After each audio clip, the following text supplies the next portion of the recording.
Olá, meus caros amigos, estamos aqui de volta com o nosso curso de língua portuguesa. Eu sou o professor Moacir Cabral e estamos aí nessa jornada rumo à nossa aprovação, né? E na aula de hoje nós vamos conversar sobre sinais de pontuação.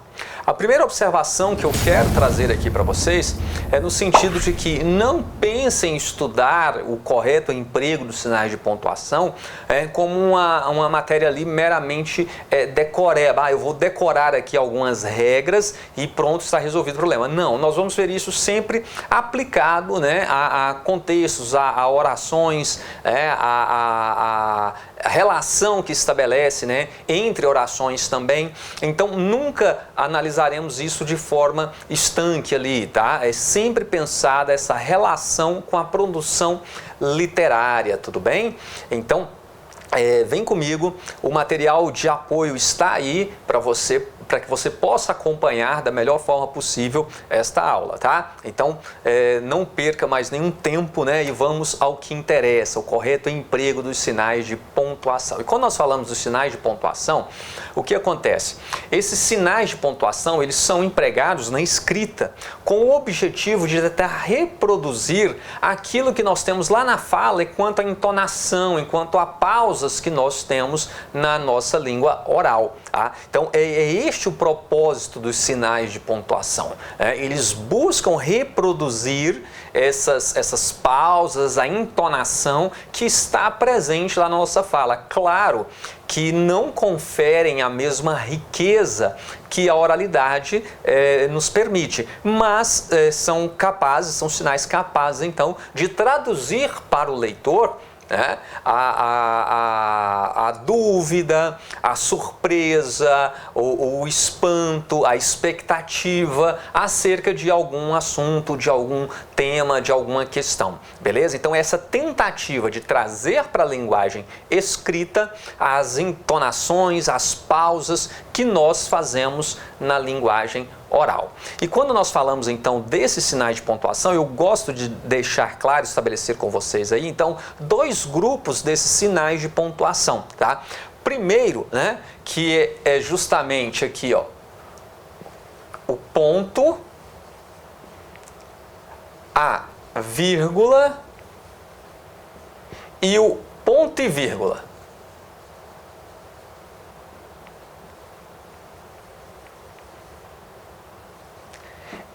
Esses aqui são chamados sinais de pausa, tá?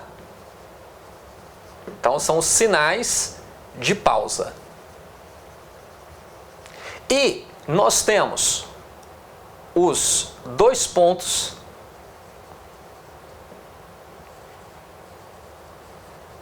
tá? O ponto de exclamação,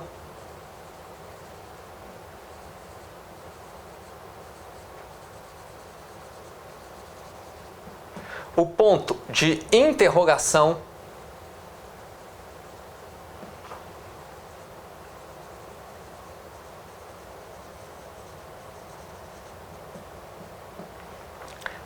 as aspas, as reticências,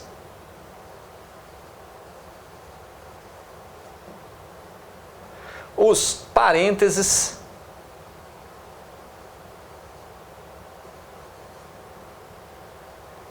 os colchetes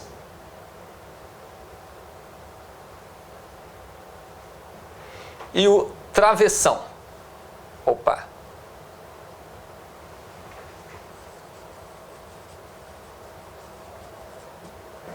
Então aqui nós temos os chamados sinais de entonação.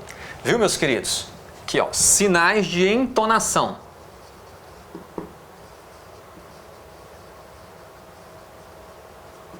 Esses são chamados, então, sinais de entonação. São aqueles sinais que vão tentar reproduzir, então, né, a entonação que nós temos ali na oralidade. Bom, desses sinais de pontuação, pensando em provas de concurso, das questões objetivas, claro, você tem que dominar isso aqui na sua escrita, na sua produção de texto, lá na sua redação, tá? Mas pensando nas questões objetivas, nós temos alguns sinais de pontuação que são mais explorados nas nossas provas. E sem sombra de dúvidas, aquele que gera o maior número de dúvidas, né, quanto ao correto emprego da vírgula. Então, um detalhe curioso, não adianta você querer estudar o emprego da vírgula, né, pensando, eu vou aprender definitivamente todas as situações em que eu posso utilizar a vírgula. Na verdade, as situações são diversas. O que você tem que realmente se ater, o que você tem que realmente focar, né, manter o foco aí, é nas situações em que você não pode utilizar de forma nenhuma a vírgula, tá? E naquelas situações em que você será obrigado a utilizá-la. Certo? Então, estes aspectos é o que nós iremos nos ater aqui durante a nossa aula, né? Mas, por exemplo, quanto ao emprego do ponto, né? O ponto chamado ponto final, não há dúvidas quanto a isso, ao encerrar ali um período, né? O ponto e vírgula também gera uma dúvida, né? Por que o ponto e vírgula, né? Aí tem aquela definição, é mais do que uma vírgula e menos que um ponto. Nós vamos entender aqui o correto emprego, as situações em que você deverá, então, utilizar o ponto e vírgula, nas situações em que você poderá, né, terá aí a opção de utilizá-lo também, né? Saindo dos sinais de pausa, indo aqui para a entonação, né? E aí, 2 pontos. Quando eu devo utilizar 2 pontos? Né? Ao introduzir uma explicação, num texto narrativo ali, ao introduzir a fala do personagem, ao introduzir uma citação, então uma enumeração, então nós vamos trazer aqui as situações em que você deverá utilizar aí os 2 pontos, tá? E o ponto de exclamação? Quando é que eu devo utilizar o ponto de exclamação? O que ele indica, né? Indica aquela surpresa. Então, quando é que eu vou utilizá-lo? O ponto de interrogação, como já diz, para interrogar, fazer perguntas. Normalmente isso não é nem muito explorado em provas, tá? Por quê? Porque não gera dúvida. Agora aqui, quanto ao uso das aspas, nós temos diversos usos para as aspas. E quando é que eu uso a aspa dupla? Quando é que eu uso a aspa simples? Tem o mesmo efeito? Nós vamos discutir isso também, né? O uso das reticências, o que ela quer dizer para nós? E os parênteses, olha só a possibilidade, inclusive, de você substituir as vírgulas por parênteses, né? E aí, em que situações isso poderá acontecer? Tá? E os colchetes, eu uso isso lá na minha redação, na minha prova discursiva, eu terei que utilizar. Como é que pode aparecer isso aí na prova também? Vamos abordar. E o uso do travessão, como é que é feito o uso desse travessão? Eu posso também substituir a vírgula pelo travessão? Quais são as situações em que caberá essa utilização do travessão? Então, tudo isso nós veremos aqui no transcorrer da nossa aula, tá? Lembrando que este conteúdo, ele é um conteúdo bastante, vamos dizer assim, extenso, né? O correto emprego de sinais de pontuação, todas as possibilidades que nós temos, principalmente no que diz respeito ao estudo da vírgula, tá? Mas o importante é você praticar muito, você fazer muitos exercícios abordando isso e estar sempre atento, né? Quando você está lendo ali um livro, ou seu material de estudo, ficar sempre atento ao emprego desses sinais de pontuação. Tá? Então perceba por que tem aquela vírgula ali, por que está utilizando parênteses, por que está utilizando travessão, por que tem aquelas aspas, né, num determinado trecho do texto, numa determinada palavra. Então procure identificar, né, por que o autor utilizou aquele sinal de pontuação no texto que você está lendo. Isso também ajudará muito, né, para que você entenda definitivamente as situações em que você deve ou não deve utilizar determinado sinal de pontuação. Beleza? Tranquilo? Bom, então vamos lá. Nós vamos começar esse estudo aqui abordando justamente, né, o emprego da vírgula, as situações em que você não deve utilizá-la, tá? E as situações em que você será obrigado a fazer o uso da vírgula. Beleza? Então, vem comigo. Vamos apagar aqui rapidinho, tá? Para começarmos aqui a explorar esta questão. Tadã!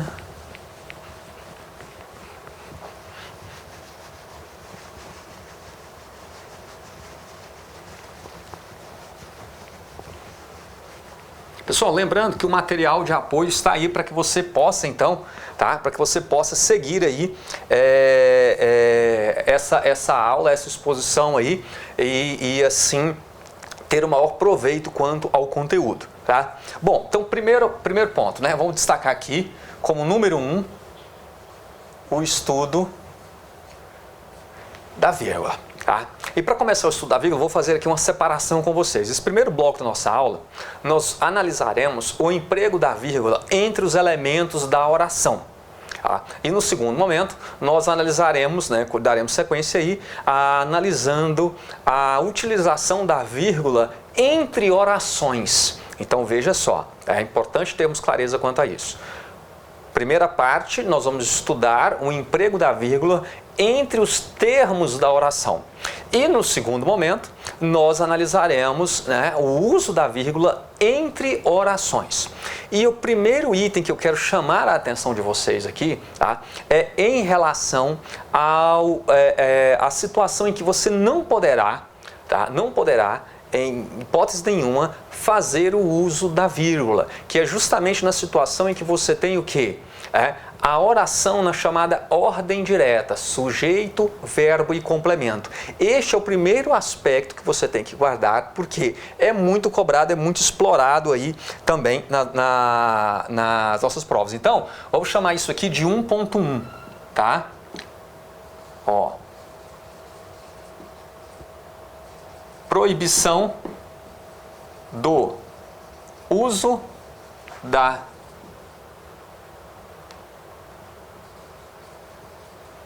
vírgula na ordem direta, tá? Então, proibição do uso da vírgula na ordem direta. Esse é o primeiro aspecto que eu quero que você tenha clareza aí. Então, olha só, a intensa exploração dos recursos naturais, a intensa exploração dos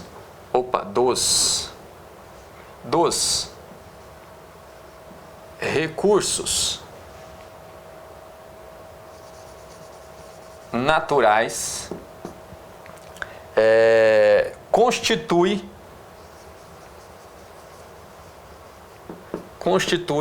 uma ameaça ao planeta.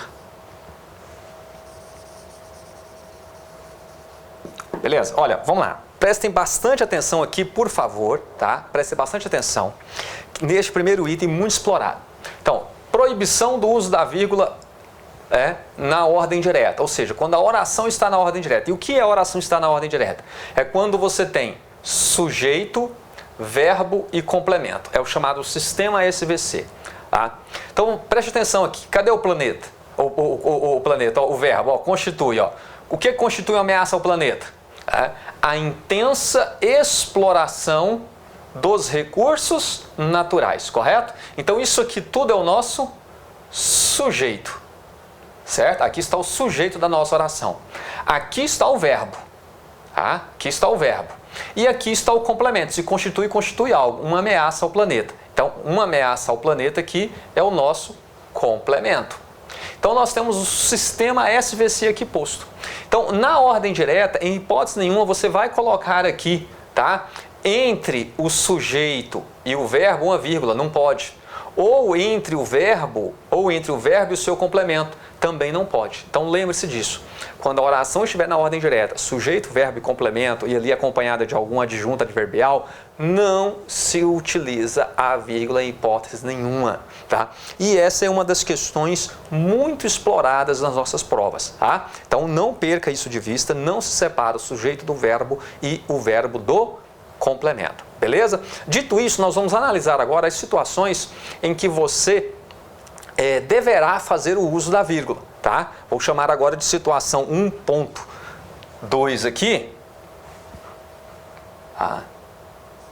1.2, e nós vamos tratar justamente da utilização da vírgula separando elementos de um mesmo termo da oração. Então preste atenção aqui quanto a isso. Olha só, a vírgula para separar elementos, para separar elementos do mesmo termo na oração. Então, preste atenção aqui nesta construção que eu vou trazer para vocês. Olha só. A água que brotava das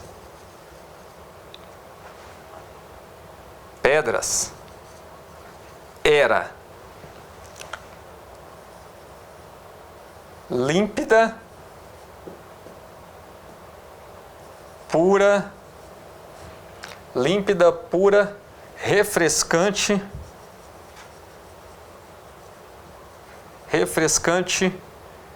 generosa. Então vejam só, meus caros, preste atenção. Então nós estamos falando aqui da utilização da vírgula separando elementos que compõem o mesmo termo na oração, tá? Então vamos lá. O que era límpida, pura, refrescante e generosa? Não era a água que brotava das pedras? Então aqui está o sujeito. E aqui está o verbo. Observe que esse verbo aqui, ele é um verbo de significação fraca, né? Ele é o chamado verbo de ligação. Toda vez que você tem verbo de ligação, você deve lembrar lá da primeira aula que nós falamos sobre análise sintática, análise morfossintática. Quando você tem verbo de ligação, você tem então o predicativo do sujeito. Essa é a função do verbo de ligação. Ligar o sujeito ao seu núcleo de predicado. Lembrou aí? Muito bem. Então, aqui eu tenho o quê? Eu tenho um predicativo do sujeito. Só que observem que este predicativo do sujeito, ele é formado aqui, ó, por vários termos, por vários elementos. Tá? Esse predicativo, esse termo da oração aqui, que é o predicativo do sujeito, ele é formado por vários elementos. Então, neste caso, cada elemento deve vir o quê? Separado um do outro pela vírgula. Tá? Isso poderia ser, por exemplo, lá no sujeito da oração. Né? Poderíamos colocar assim, pais, vírgula, professores, vírgulas, alunos estão preocupados com o retorno às aulas. Então, olha só, quando eu tenho ali o pais e vírgula separando de professores, está separando o quê? Elementos. Quem é que está preocupado? Pais, professores e alunos. Né? Então, nós temos um sujeito aí formado por 3 elementos. Deve vir devidamente separados, então, pela vírgula. Né? Então, eu tenho lá pais, vírgula, professores e alunos estão na expectativa do retorno às aulas, aguardam ansiosos o retorno às aulas. Tá? Então veja só, neste caso nós temos um sujeito composto por 3 elementos. E aí essa separação entre os elementos ali deve ser feita com a vírgula. Beleza? Tranquilo? Então está aí para separar elementos do mesmo termo da oração. Este é um dos usos da vírgula. O outro uso que eu quero fazer com vocês, que é para isolar o aposto explicativo, vou chamar isso de 1.3, tá? Ó, para isolar o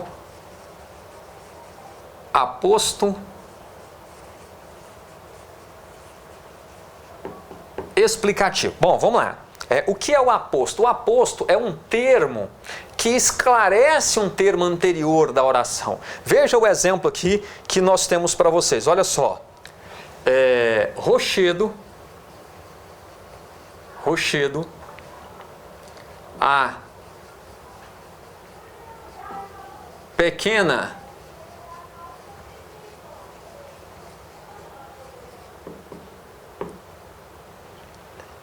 hidrelétrica goiana fica no Rio Meia Ponte. Então vamos lá, pessoal. Olha só, preste atenção aqui. Rochedo fica no Rio Meia Ponte. Essa é a nossa oração principal. Tudo bem? Essa é a nossa oração. Agora, veja bem que eu tenho um termo aqui, ó, intercalado, tá? A pequena hidrelétrica goiana. Veja bem que esse termo, ele está explicando para o leitor o que é rochedo. Rochedo é aquela usina construída, né, teve a sua obra iniciada ainda no governo Pedro Ludovico, no Rio Meia Ponte, para fornecer energia aí para a capital. A primeira usina construída para fornecer energia para Goiânia foi também no Rio Meia Ponte, ali no Jaó. Você passando pela BR-153, você vê ali os restos da primeira usina construída para fornecer energia para a capital. E depois nós tivemos então a construção da usina do Rochedo, né? Então vamos lá, que é também no Rio Meia Ponte, mais abaixo aqui, está a região ali de Professor Jamil. Muito bem, então o termo aqui, ó, a pequena hidrelétrica goiana, está explicando, Rochedo. Isto é o chamado aposto explicativo. Tá? O aposto ele serve para isso, para explicar, para especificar, para detalhar, trazer uma informação a mais. Não é um termo essencial da oração. Mas ele lança, né, maiores informações sobre um determinado termo. O autor entende que é importante esclarecer melhor um determinado termo e então ele faz isso como? Né? Colocando ali um aposto explicativo. Neste caso, observe bem, alguém pode até questionar, mas falar, Moacir, você acabou de falar que não se separa sujeito do verbo e verbo do complemento. E ao colocar aqui essas vírgulas, não está separando o sujeito do verbo? Não, observe que não está separando. O que separaria seria a utilização de apenas uma vírgula, por exemplo. Não é o que acontece. Tá? Aqui, o que nós temos é justamente a marcação de um termo interferente. Imagina só, Rochedo fica no Rio Meia Ponte. Ó, Rochedo. Aí você abre um espaço ali entre Rochedo e fica para inserir uma informação que vai esclarecer, né, melhor para o leitor o que é Rochedo. Certo? O que é Rochedo. Então, este aposto, né, ele vai explicar o que é Rochedo para o leitor. Então, não está separando o sujeito do verbo, mas apenas introduzindo ali uma informação que trará maior clareza, maior entendimento para o leitor. E neste caso, está corretíssimo. E o que você tem que fazer? Você tem que colocar as duas vírgulas, tá? As duas vírgulas vão marcar aí, então, a presença desse termo interferente, desse chamado aposto. E aí está corretíssimo. Beleza? Tranquilo? Alguma dúvida aí? Bom, então vamos lá. Detalhe, né? Nos exercícios que às vezes as dúvidas aparecem. Então nós teremos também um bloco de questões para discutirmos aí como isso aparece lá também na nossa prova.